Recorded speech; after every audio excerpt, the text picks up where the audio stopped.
Terima kasih Anda masih bersama kami. Pemirsa, kepanikan terjadi saat sebuah minibus tiba-tiba terbakar di jalan raya di Kota Batu, Jawa Timur.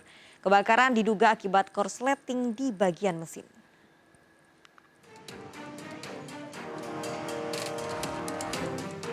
Kebakaran minibus yang terekam video amatir warga ini terjadi di Jalan Raya Panglima Sudirman, Kota Batu, Jawa Timur.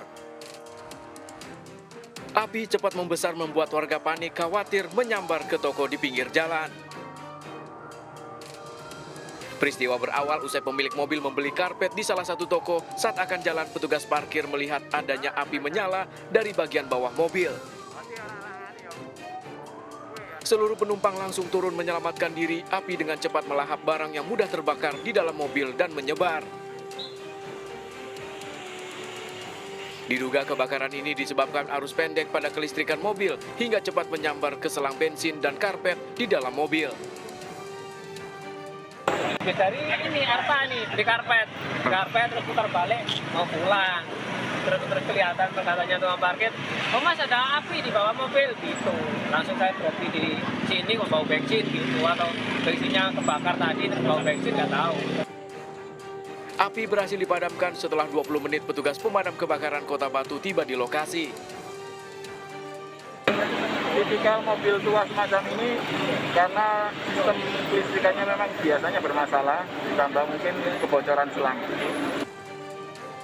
Tak ada korban jiwa dalam kejadian ini, namun penghuni ruko di dekat mobil yang terbakar dievakuasi petugas melalui lantai 2. Dari Batu, Jawa Timur, Denny Irwansyah melaporkan. Pembunuhan pria yang jasadnya ditemukan dalam karung goni di Sungai di Jengki, Aceh Timur terungkap. Korban ternyata dihabisi karyawannya lantaran sakit hati kerap dimarahi dan dianiaya oleh bos barang bekas tersebut.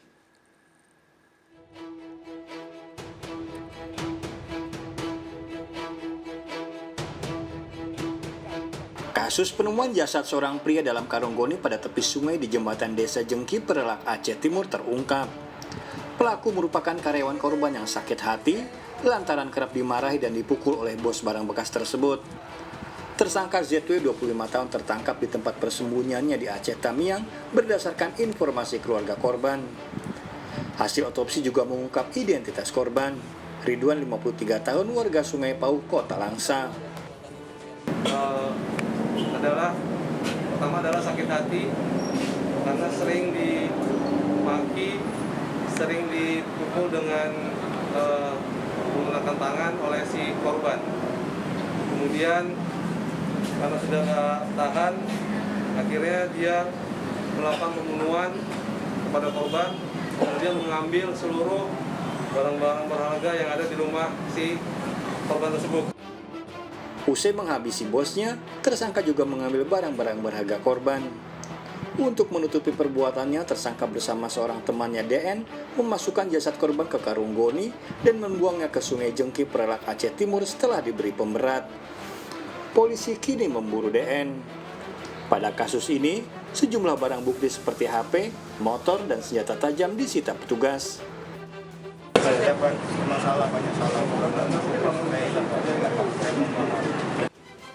Meski telah menyesali perbuatannya dan meminta maaf, pelaku terancam minimal 20 tahun penjara. Dari Kota Langsa, Aceh, Jopi Zainuddin melaporkan. Petugas Satpol PP Gadungan menipu sejumlah warga dengan melakukan perekrutan menjadi pegawai kontrak di DKI Jakarta. Masing-masing korban membayar 25 juta rupiah. Korban sempat curiga ada kejanggalan. Di antaranya disuruh pelaku mengambil seragam dinas di toko di Pasar Senen.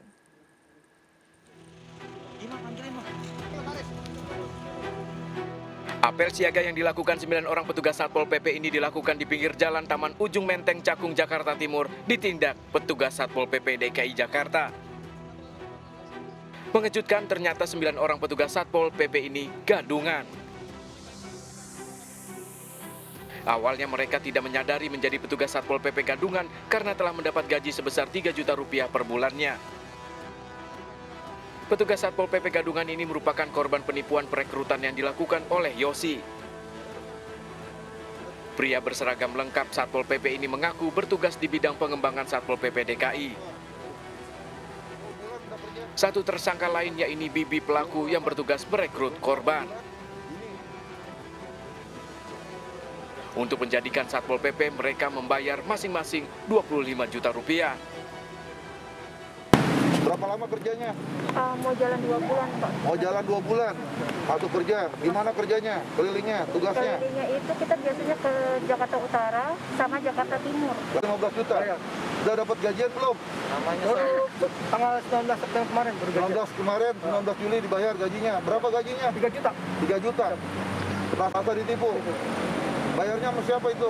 Sama Pak Yosi. Pak Yosi. Ada berapa orang yang udah kamu rekrut? Ada tadinya 7, jadi sekarang ada sisa 5. 7, sekarang sisa 5. Alasan kamu menipu apa? Siap Modusnya apa modusnya? mendapatkan untung yang besar. Dapatkan uang besar? Siap. Petugas lalu mendatangi rumah Yosi dan bibinya di kawasan Pondok Ungu Permai, Babelan, Bekasi. Kedua pelaku dibawa petugas ke kantor Balai Kota DKI Jakarta. Sejumlah korban penipuan ini mengaku sempat curiga karena selama 2 bulan bekerja tidak pernah datang ke kantor Satpol PP, bahkan seragam dinas diambil di sebuah toko di Pasar Senen. Sebelum transfer, jadi dari SK yang barcode-nya itu kosong, katanya sih itu ada tanda tangannya Pak Arifin. Terus yang kedua, pas saya masuk tanggal 16 Juni itu, papa saya bilang, nanti kamu ambil seragam ke kantor, tapi bukan ke kantor Bang, tapi ke Pasar Senen. Di mana SK itu pengangkatan sebagai PJSP Satpol PP dengan TTD saya selaku Kepala Satpol PP DKI. Kemudian sebelah kirinya adalah oknumnya ya yang bernama inisial YF tadi. Kemudian di situ ada barcode. Ternyata barcode-nya ketika di-scan kosong. Ya, tidak ada data apapun. Nah, di situ mulai ada kecurigaan. Lantaran ada unsur pidana, kedua terduga pelaku dan 9 Satpol PP Gadungan dibawa ke Polda Metro Jaya. Petugas menduga masih banyak korban dari aksi penipuan ini. Dari Jakarta, Rani Sanjaya melaporkan. Bermaksud melerai, seorang pemilik lapangan futsal di Pancoran Mas, Depok, Jawa Barat justru terkena sabetan senjata tajam, diduga dilakukan geng motor. Sebelumnya terjadi keributan antara 2 remaja. Tak terima adiknya kalah, anggota geng motor mencari remaja tersebut bersama teman-temannya.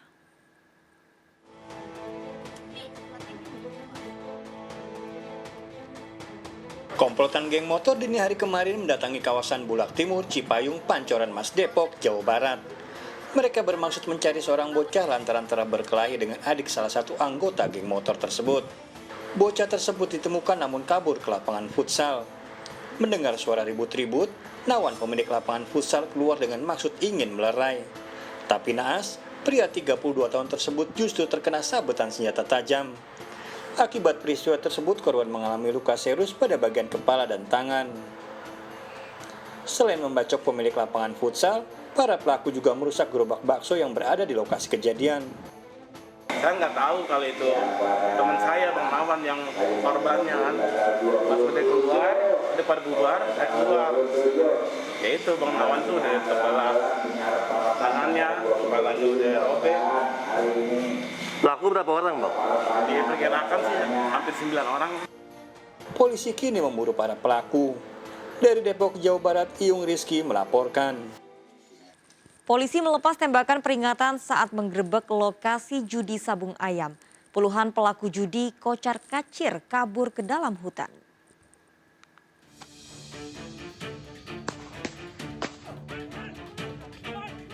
Rentetan tembakan peringatan ini dilepaskan petugas dalam penggerebekan arena judi sabung ayam di tengah hutan di Kecamatan Wulerang Timur, Kabupaten Luwu, Sulawesi Selatan. Puluhan orang yang berada di arena judi panik kocar-kacir menyelamatkan diri lari ke dalam hutan. 8 orang pelaku berhasil diamankan dari lokasi.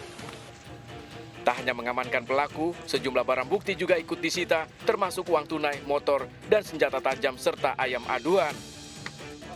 8 orang itu kemudian setelah dilakukan penyidikan terbukti melakukan perbuatan judi sesuai pasal 303. Itu ada 7 orang yang sekarang ini sudah masuk proses sidik, kita tahan.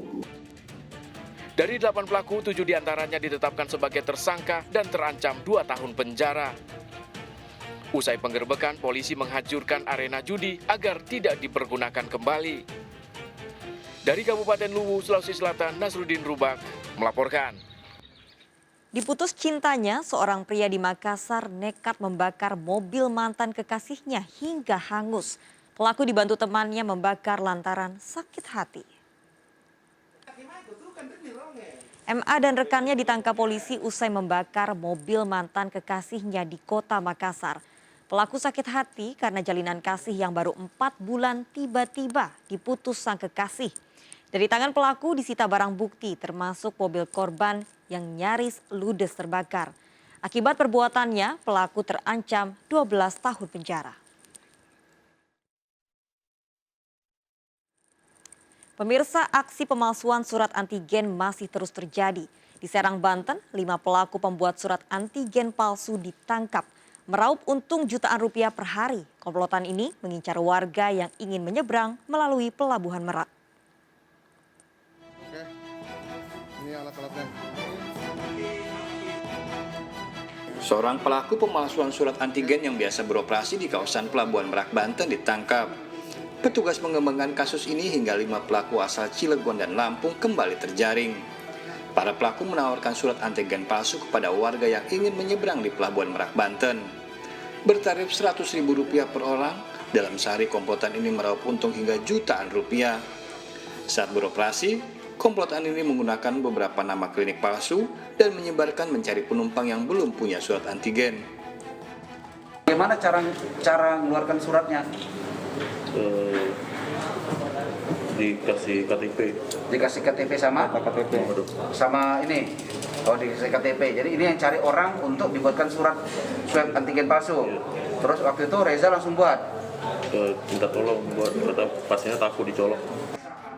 Barang bukti printer, komputer, 2 minibus, KTP, serta surat antigen palsu disita petugas. Setelah ditemukan, ternyata memang benar ada beberapa mobil angkutan yang memanfaatkan jasa tersebut dengan dimintai imbalan per kepala 100.000. Dan kemudian kami bergerak cepat mencari tempat pembuatannya, ditemukan berada di kota Cilegon, tidak jauh dari Pelabuhan Merak. Para pelaku dijerat Undang-Undang Kekarantinaan Kesehatan dan Pidana. Dari Serang, Banten, Mahesa Apriandi melaporkan. 400 ekor ikan arowana super red milik sahabat artis Irfan Hakim digasak pencuri. Ratusan ekor ikan arowana tersebut dijual pelaku 24 miliar rupiah. Ikuti informasi lengkapnya sesaat lagi, tetap di Sergap.